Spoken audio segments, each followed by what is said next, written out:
বাংলাদেশের সামনে কঠিন কূটনৈতিক পরীক্ষা অপেক্ষা করছে। তবে সেই পরীক্ষায় অংশ নেবে কে, অন্তর্বর্তী সরকার নাকি নির্বাচিত সরকার, সেটাই এখন দেখার বিষয়।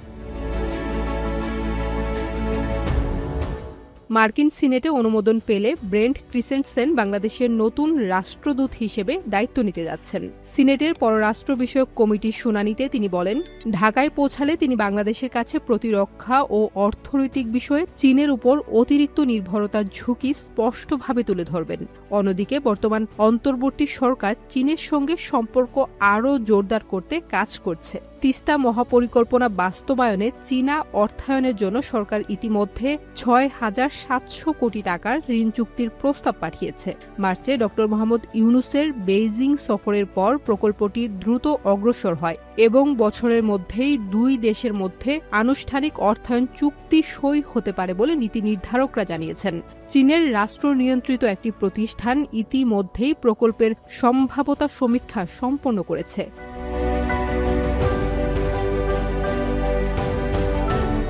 এদিকে পাকিস্তানও বাংলাদেশের সঙ্গে সুসম্পর্ক পুনর্গঠনে সক্রিয় হয়েছে। ২৬ অক্টোবর ঢাকায় রাষ্ট্রীয় অতিথি ভবন যমুনায় পাকিস্তানের যৌথ বাহিনীর চেয়ারম্যান জেনারেল সাহির সামজাদ মির্জা প্রধান উপদেষ্টা ড. মোহাম্মদ ইউনূসের সঙ্গে সাক্ষাৎ করেন। এর পাশাপাশি পাকিস্তানের পেট্রোলিয়াম মন্ত্রী আলী পারভেজ মালিক ঢাকায় এসে বাংলাদেশ পাকিস্তান যৌথ অর্থনৈতিক কমিশনের ৯ম বৈঠকে অংশ নিচ্ছেন। শীঘ্রই বাংলাদেশের বাণিজ্য উপদেষ্টাও ইসলামাবাদ সফরে যাচ্ছেন।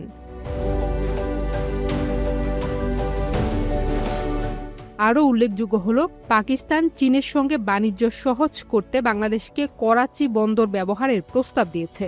ইসলামাবাদের মতে বাংলাদেশের ব্যবসায়ীরা যদি করাচি পোর্ট ট্রাস্ট পরিচালিত এই বন্দর ব্যবহার করেন তাহলে চীনের সঙ্গে বাণিজ্যের একটি বিকল্প সমুদ্র পথ উন্মুক্ত হবে এবং দক্ষিণ এশীয় আঞ্চলিক সংযোগ আরও শক্তিশালী হবে।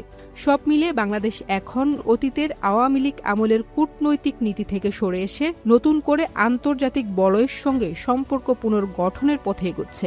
তবে এই নীতিগত পরিবর্তন ভারতের সঙ্গে সম্পর্কের ভারসাম্যের নতুন চাপ সৃষ্টি করতে পারে। বাংলাদেশ আসন্ন কূটনৈতিক ভারসাম্যের এই কঠিন পরীক্ষায় সব দিক সামলে উঠতে পারে কিনা সেটি এখন সময়ের অপেক্ষা।